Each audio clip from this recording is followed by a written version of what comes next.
Hello humans, it's just Martine, and today it's time for another NetGalley reading vlog. In this video, I'm just going to read a couple upcoming new releases from NetGalley, talk you through them, tell you which ones I recommend and for whom, and it's gonna be a good time. I'm actually starting this vlog because I already finished my first read for this, and I really wanted to talk to you about it.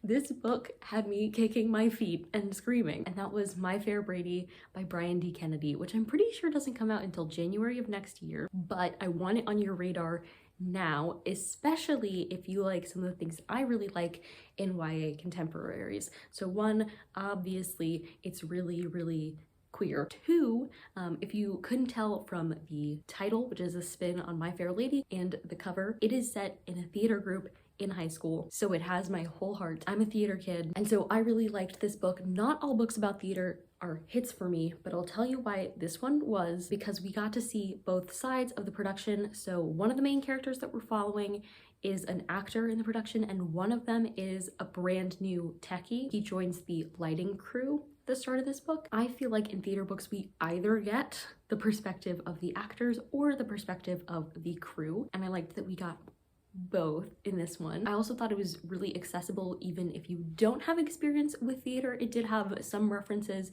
but also, and I hate to say this, I'm not familiar with My Fair Lady, and I could still follow everything that was happening and like see what the author was doing. So in that way, I think it's like a very inclusive read for people who are like interested but may not have the theater knowledge, because I feel like sometimes people make theater books that like you have to know the show to get.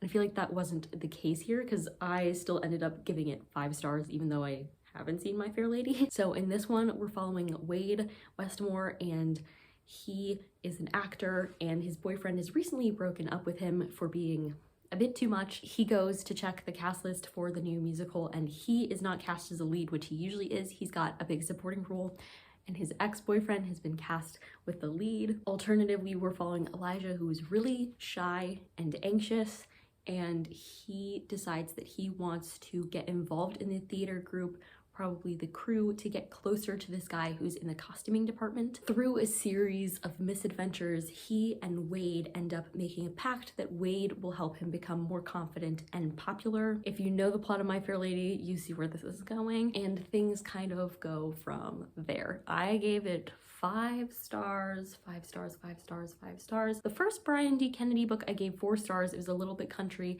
That was the title. It's not that it was A Little Bit Country. It was called A Little Bit Country. And I really enjoyed it, but it wasn't a 5 star for me. So I knew, because that was Brian's debut, I was like, the next Brian D. Kennedy book is going to hit me hard. And it so did. I was very stressed reading this for all the right reasons. I highly recommend it. I'll let you know when I read something else. Maybe it will be another queer book that I'm super excited about for this upcoming year, so we'll have to see what happens. Alexis Hall has done it again. I read 10 Things That Never Happened, which is coming out like in the next few days, I think, maybe already by the time this vlog is out. So I actually finished reading it back at the very end of September, but didn't find time to talk to you about it. And it's just been sitting with me for a while now. But I gave this book 4.5 stars. It had everything that I love in an Alexis Hall book.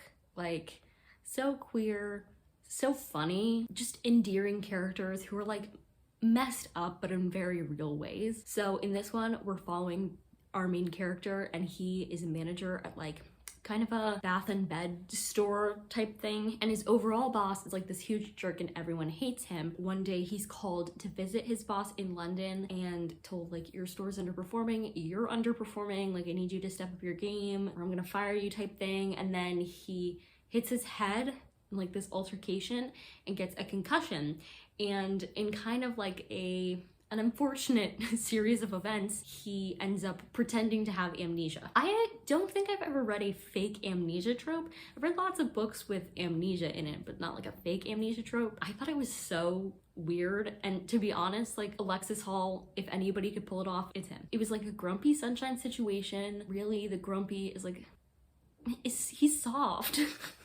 Like, he doesn't seem soft, but he is. And I just found them like funny, and I love their dynamic. I don't generally care about like cats. Sorry to say it. There was a cat that featured pretty prominently in this story. The way that the cat and the like grumpy one interacted was so cute. Like they were best friends. It was really heartwarming and funny and like perfect for it to come out around this time of year because, you know, the starting sales will be something, but then like people will really get around to reading it, I think like November, December, and it definitely has a large look at like a family Christmas celebration. Like Christmas celebrations take up a lot of room in the book. So I got it a little like pre-festivity thing, like it wasn't even October yet and I was reading about Christmas, which was a little weird, but like I do think it fits the vibe perfectly. It doesn't look like it's going to be a Christmas book, and it's like not all about Christmas, just Christmas happens in the book and it does feature prominently into like some of the plot points. I recommend this book. I also really loved the communication between the love interests in this book. Like they didn't communicate perfectly all the time because nobody does, but I thought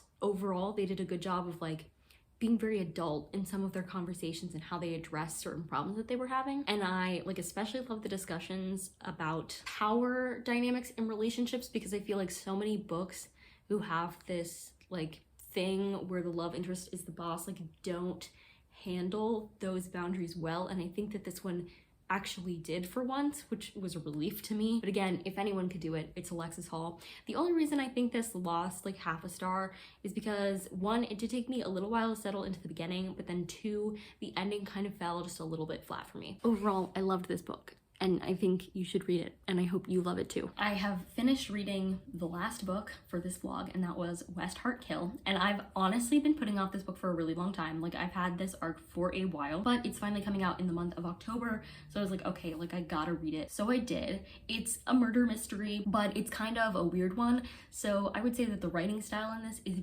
very weird. It breaks the fourth wall a lot, it switches formats a lot. At the end, it kind of transformed into like a play where the reader was a character in the play. It's so hard to describe what this did. Overall, it was like a basic murder mystery. We're following this detective, kind of. Sometimes we are the detective, sometimes we're seeing him from the outside. You know, it's this whole thing, but basically we're following this detective. He goes to this like hunting lodge type village, and then there's a murder, and so he's trying to solve it, and things kind of go from there. The characters were really indistinct to me. Like I had so much trouble telling them apart. I didn't ever remember like why they mattered, and the writing style, because it was so weird, had moments where it did not work. But overall, I loved what the author was trying to do with the writing style, and I think when it worked really well. I actually gave this book 2.5 stars. The writing style was unique, and that really drove the 2.5 stars, and then the rest of it, plot, characters, all detracted. This is the type of book where like I would be curious to see what the author writes next. So like maybe I didn't love this book, but it's got me like looking at the author now. And like especially if they try to do weird things with writing styles in the future, like I would love to see what they do then, because I think they're onto something really cool with the writing style. They just maybe haven't